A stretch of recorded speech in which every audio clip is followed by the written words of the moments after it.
Those guys were cool. That was Native Soul, song about God called One Love. So I guess that relates.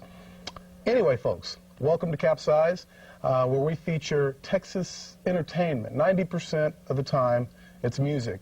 But we have a person here to help us with the other 10% this evening. We have one of the finest Texas comedians there is. It's Mr. Bill Hicks. How you doing? I appreciate that, but I have expanded beyond Texas, but I'm from here. So. That's what I mean. Oh, okay. Houstonian. Cool. That's right. So you're here in Austin. You're going to be playing at the Last Stop tomorrow night. Tomorrow night, 2 shows, 8 and 10:30, and come out. And we're recording also for my 4th album called Rant in E minor, which is going to be set to music. So you have more than 90% here. There you go. You're taking care of both sides. Man, you can't beat that. Well, that's great. What you just have like this whole music concept going on? You got maybe a rock opera going on behind you? Well, you know, we did it with this 3rd album, which hadn't been released yet, called Arizona Bay. And Arizona Bay is what will exist when LA falls into the ocean due to a major earthquake. It's an album filled with hope. And we scored the entire album to music. And what I wanted to do was make a listenable comedy album. And like a comedic Dark Side of the Moon that played on a lot of different levels. And we kind of stumbled into that style backwards, and Rant in E minor will further that idea. Cool, cool. And no one can hear it, no one can buy it, so you're going, that's a great idea, Bill. Any other ideas we can't hear or see?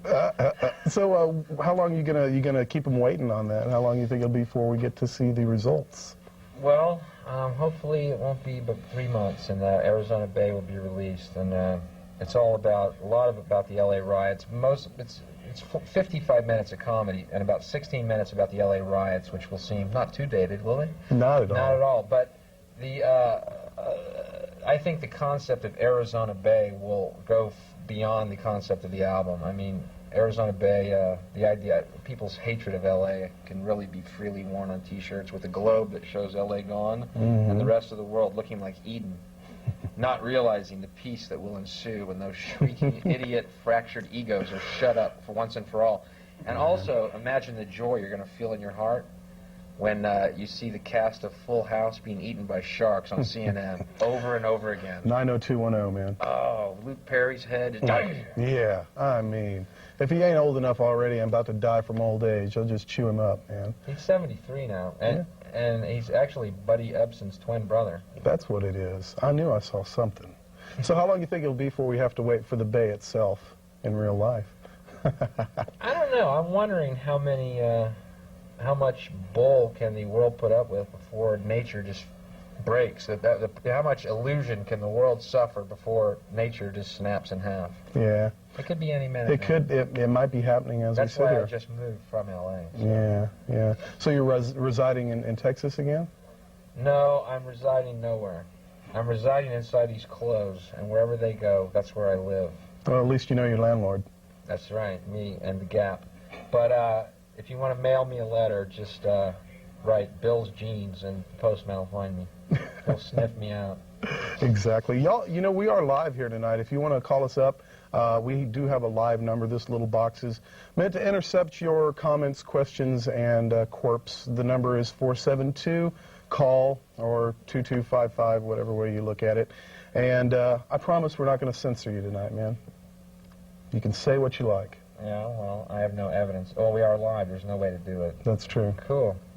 So what about censorship? What can you tell me about censorship? You're getting a little notice these days for having maybe being censored a bit. Yeah, well, from my personal experience only, that is only what I speak from, by the way. That is why I do it so confidently. Of course you would know. Right. Unless I've forgotten. But I haven't this one because it was recently on the David Letterman show on October 9th that I did the show, taped the show at 5:30 in New York, and then at 7 p.m. was called by the producer and told that I would be excised completely from the show. I, of course, asked why. The material had been approved and reapproved by the producers. And they said that CBS had deemed the material, these are quotation marks, unsuitable for the viewing public and for the Letterman audience. And I made the point that when I'm not on the show, I'm a member of the Letterman audience, so ultimately what you're saying is my material is not suitable for me. What a predicament. So anyway, I was censored from the show, and I kind of think there's not a, there's a little pride in that. I mean, a lot of people have been bleeped and burped, and but actually what happened was I did some material about the pro-life people.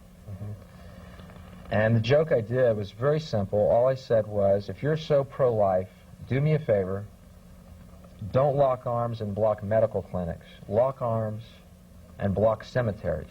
Let's see how committed you are to this premise.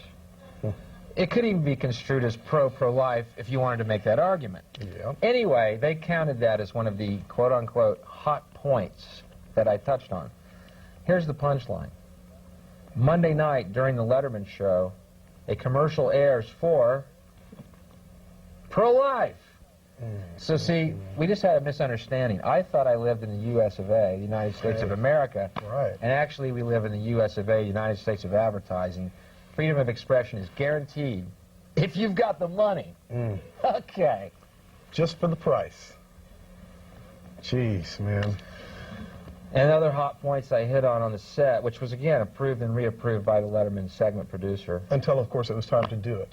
Until after I did it. Until after it was done. And the other material I touched on was Jesus, which they don't want any discussion, which I find so funny. I mean, it doesn't even matter what angle you take on it. The fact that a comedian's talking about Jesus, people might construe it as sacrilegious. And in fact, it wasn't what I said. All I said was a lot of Christians wear crosses around their necks. You think when Jesus comes back, he's going to want to see a cross. It's just an observation.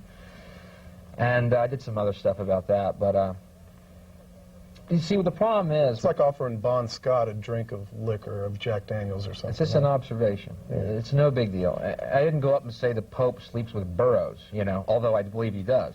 I didn't say that. Anyway, the point is that the lines are lighting up on the Pope thing. See, immediately. Yeah, of course. What do you say about the Pope? I love the Pope. Man, I'm down with the Pope, man. I love seeing him in his Pope-mobile, his 3 feet of bulletproof plexiglass. That's faith in action, folks. Okay. He's got God on his side. Anyway, the point I'm making is about the idea of freedom of expression, and I believe that that there's this agenda in mainstream media, and I think it's fairly easy to back this up, to keep people stupid, docile, and apathetic, and therefore the elite who own these corporations and the families that own the corporations, even fewer people, their agenda is to keep us stupid and apathetic. That's why I love public access, and again, thanks for having me on. Oh, thank you for coming out. I appreciate it. So Dave also likes you. Dave likes me, but what I found out subsequently to all this, and oh, by the way, I don't mean to keep pushing my own little horn here, but tooting my horn, but on Monday, this Monday, in the New Yorker magazine, there's a profile about me, including this story about Letterman. I found out that it's one of Dave's rules that he doesn't like comics to talk about Jesus on the show. Which I find really weird. I mean, they pretend to be this hip, late-night talk show, when in actuality they're as mainstream as anything. And again, it doesn't matter what angle you take on the Jesus subject. That's what bugs me. Just because I'm a comic doesn't mean I'm treating it with disrespect. Jesus in person? Organized religion. Ah. But, there's a lot, for instance, let me just give you an example.